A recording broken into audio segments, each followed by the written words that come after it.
may be wondering what a man like me is doing in a place like this, in Sheet Harbour, Nova Scotia. It's a long way from my native England. But let me tell you, my family has been coming to this part of the world for centuries. And it is a great pleasure for me to be back in the colonies. And, so that'll get a big boost. Colonies. Back in the colonies. Nice visiting dissonance and religious outcasts.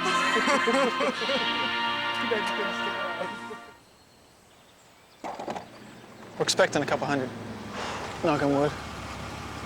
Let's start putting the plywood on this, eh?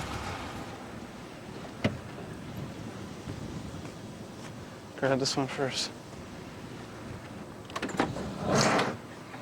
Go way down to the corner. Okay, now it's got to go over. Up. In the groove. Down. Is it in there? Yeah, it's up here.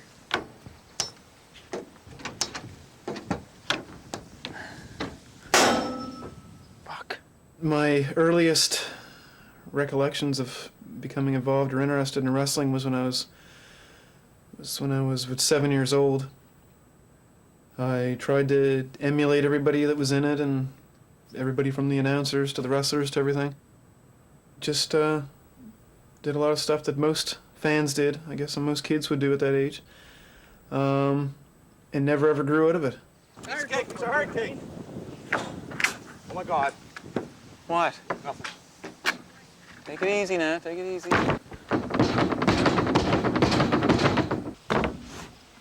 I keep sliding. I am the owner, / promoter, / booker of mainstream wrestling. I began starting out with the name mainstream wrestling. That's something that actually a friend of mine came up with that, and I remember we were sitting in class one day, and I'm like, if I ever start my promotion, what could I call it? Like, this has been used. That sounds too corny. That's too cliche. What could we come up with? And he says, mainstream wrestling, and it just stuck after that. Fuck. Easy. That's what could have caused it. Well, yeah. Someone would have said something. Hold on. Get the hammer over here. Just wait. Jesus, wedged right in.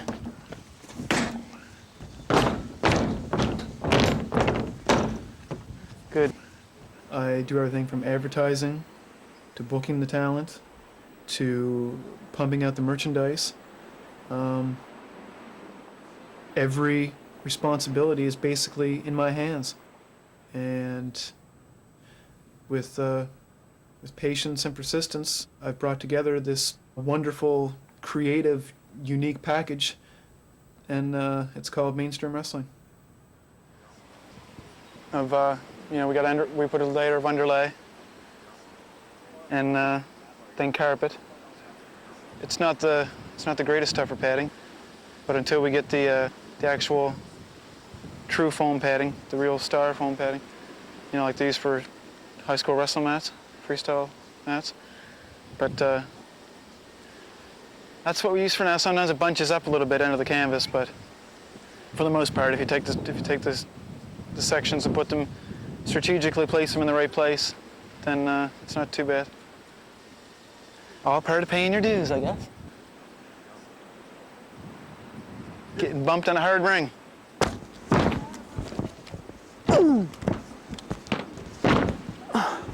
How is it? Good.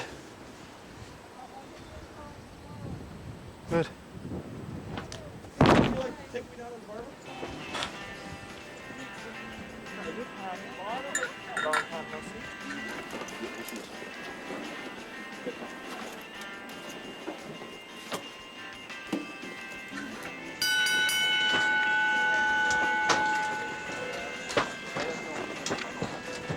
The regulation height. What? The regulation height, I checked it out. They are regulation height. Quinson and Dave, Quinson and Martel. What regulation? What, the pro wrestling rule book? No, they're regulation. They're Devon Chittick's regulation. Fun.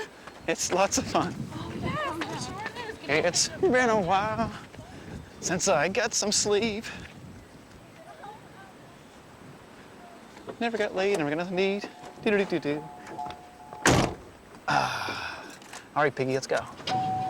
Of all the promoters that I've ever worked with, Devin is the guy who I trust the most.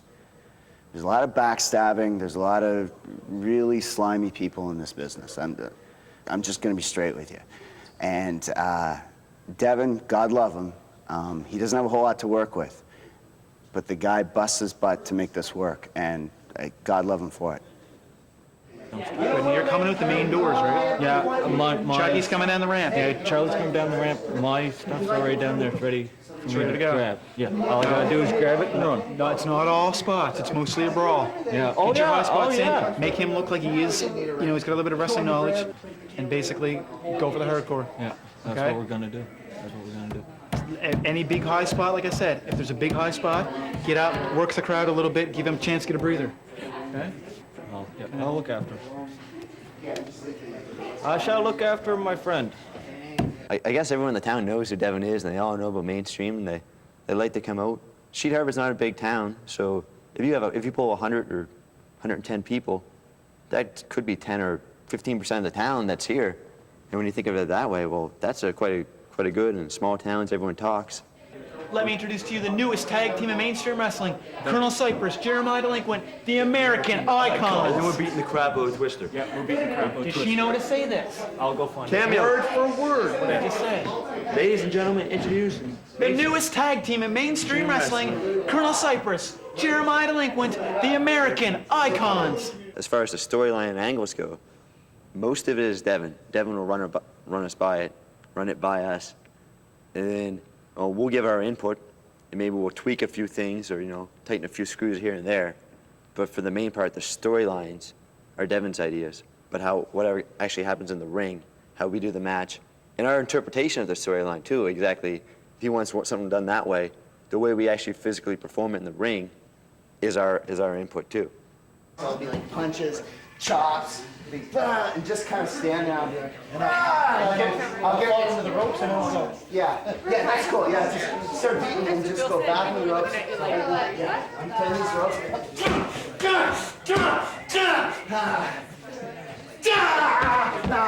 And then right into it. Oh, yeah. I don't use the term scripted, but as far as, it's apparent that it's a show, but it's a great show. It's a spectacle. The whole package is it's, in my opinion, and it's the best entertainment there is.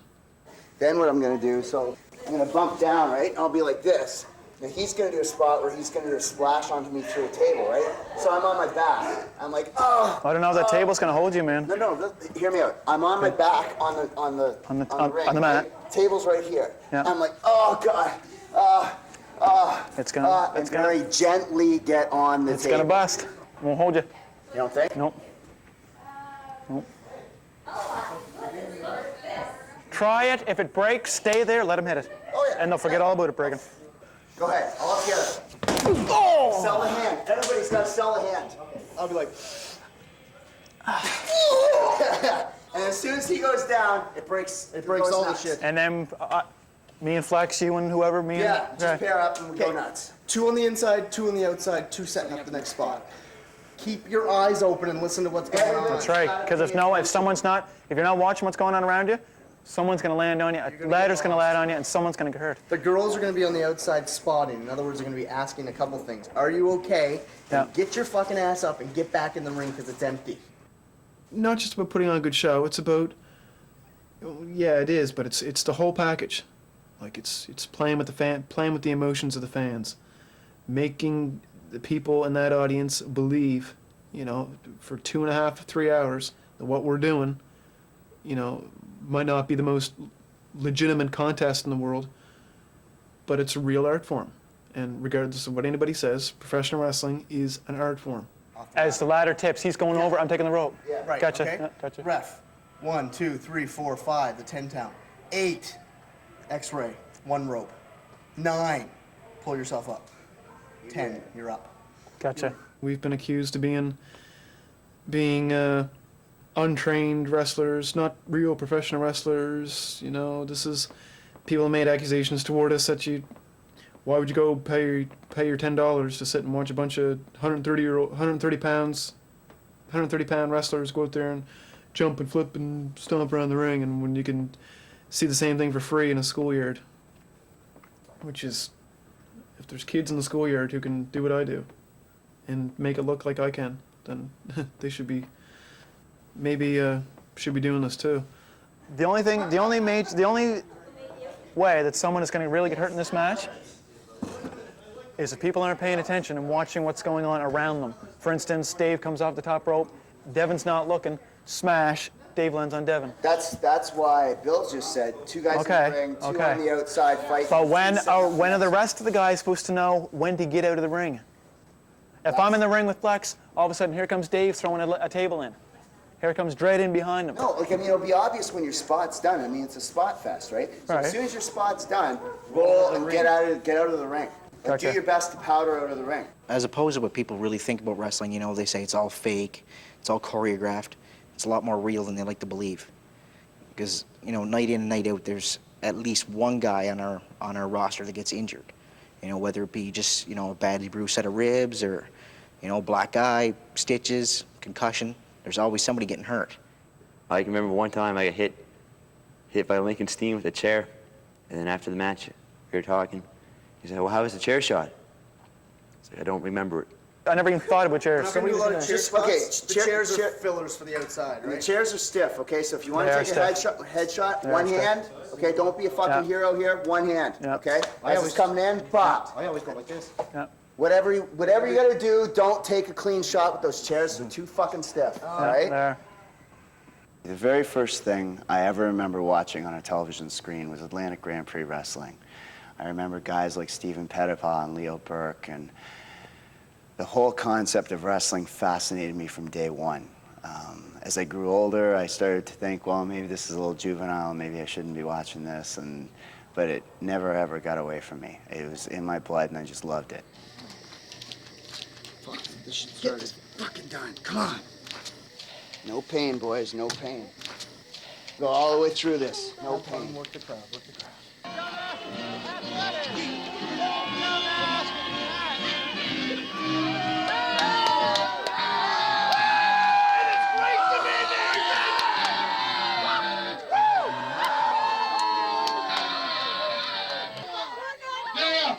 You see, she's not the star of the Jerry Springer show like each and every one of you.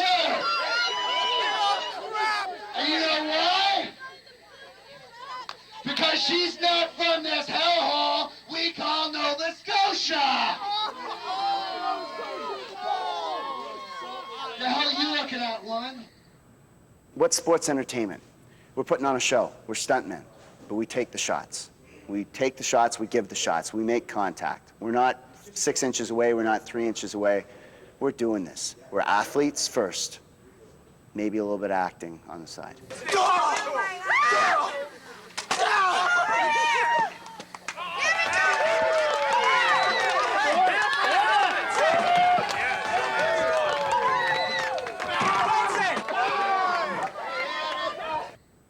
If you, Mr. Director, get in the ring with me and we go through a professional wrestling match, you'll have thought we were in a fight. I expect my opponent to hit me. I'm going to hit my opponent. I'll let him know about it, but I'm going to hit him. In this day and age, the cameras are right on you. They're in your face. You have no choice.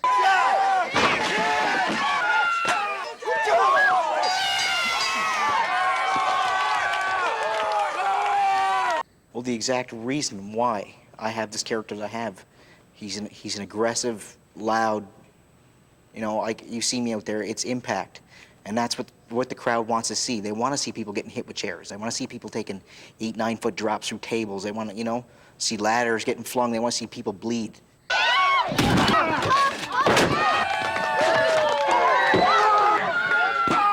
Like you see the look you see in my eyes now. You know, I look like a normal guy. But when I get out there, I'm a different person. Like, I turn it on, and I'm a whole nother animal while I'm out there. Sometimes I scare the guys I'm even in there with. You know, they look in my eyes and they say, holy crap, what's this guy doing? What's he thinking? And half the time they don't know what's going on in my head. What I do to get into character, like my Damien Dredd character, really isn't too far off from who I really am. But I mean, I couldn't run around every day in everyday life acting the way Damien Dredd does. So basically, who Damien Dredd is a psyched up Steve LaRock. Right here! Chop him!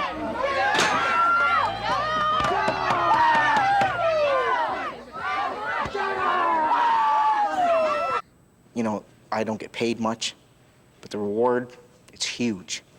Because I mean, all my life, this is what I wanted. Like, I don't know if I'm gonna follow through with it for the rest of my life, but right now, I'm living in the now, and this is what I'm doing now. I'm an entertainer, I'm an athlete, and I'm gonna put on a show, and I'm gonna put on a hell of a show. Nobody's gonna go home cheated when I'm out there. I've wanted to be a professional wrestler my entire life, just about. Now, ever since I seen my first live WWE event with my uncle and my father, and so I watched it on Saturday morning TVs when they used to have a little Hulk Hogan rock and roll wrestling. Like, you know, that kind of stuff that just drew me to it. And I just haven't been able to let go.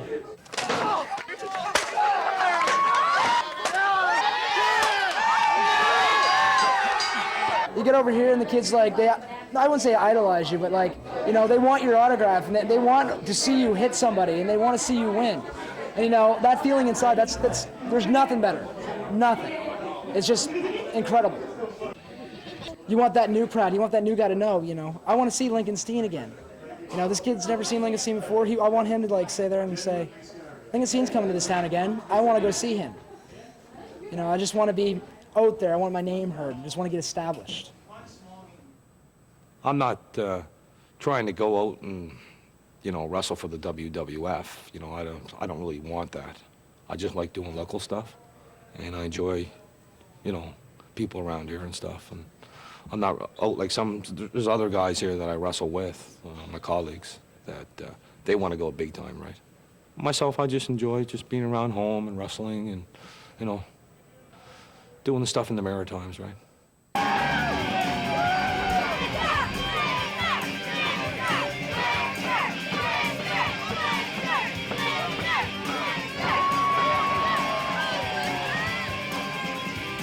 I used to pick blueberries to have enough money to go to see wrestling, and back then it was only like $1.50 to go to Halifax Forum and see international wrestling, you know. I really enjoyed that, you know, the way those wrestlers played the crowd. You know, they made it look unbelievable, you know. I've always loved wrestling, you know.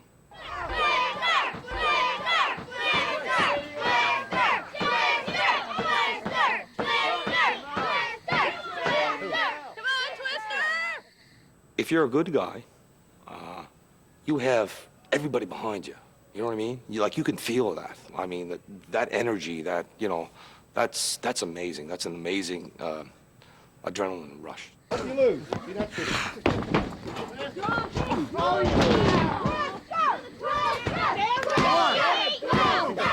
You know, even the bad guys, like, you know, if you're doing say I'm a bad guy, I would know that I was a really good bad guy,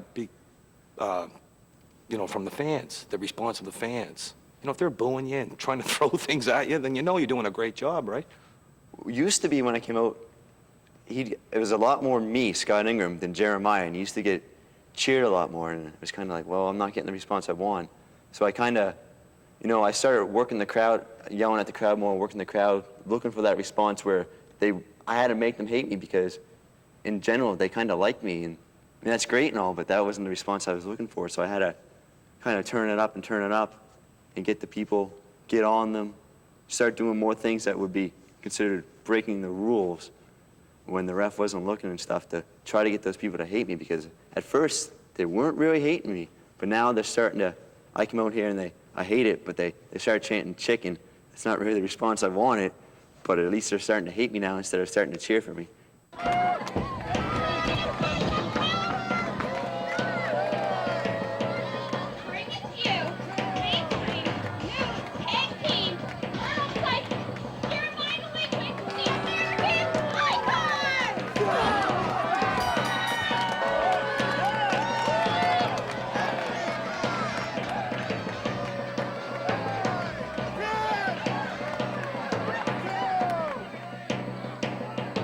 Someday, hopefully, someone will say, I can't believe I get to wrestle in the Lions Center where guys like Jeremiah Delinquent, Lincoln Steen, X-Ray Car Cruz, Damien Dredd all all made this building famous. Someday I hope that I could say the same way I looked at the Armory and I looked at Berwick and I looked at the Halifax Forum the same way. Hopefully someday, in 20 years, someone will look back at this building and say, hey, you know, there's a lot of history here. You know, tonight if I win or lose, it's not really if you win or lose, it's how you know, how you play, you know, how you wrestle. And you can tell only because of the fans. You can tell the response. You know, if you're doing a really good job, you know, they're going to clap, right?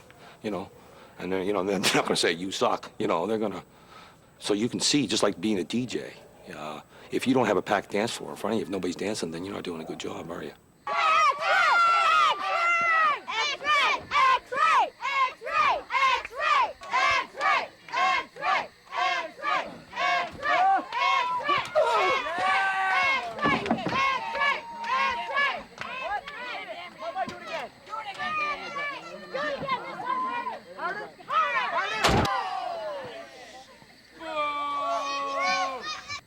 Some people are going to like it and some people aren't going to like it. But the main thing is we're enjoying what we do. We know in our hearts that we are talented and that we are putting on the best product possible. And what goes on in and outside, what goes on in and around the ring certainly speaks for itself.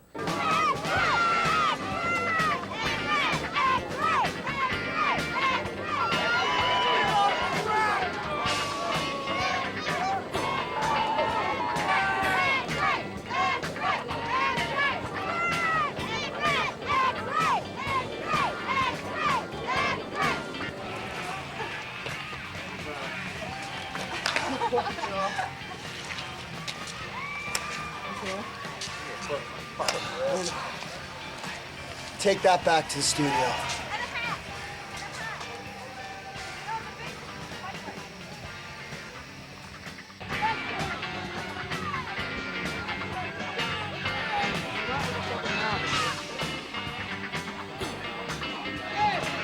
kind of confused. I don't know whether to be happy or sad that I look this bad on international television. It's true. It's true. And you must remember one thing. It wasn't the better man who won the match. It was the better team. Someday people will be watching us on television and saying, you know, that's the guy who's mainstream wrestling, or look, that's that MSW that's been going on for a couple of years now, and you know, they said they were going to be the future of maritime wrestling, and I'd have to believe it.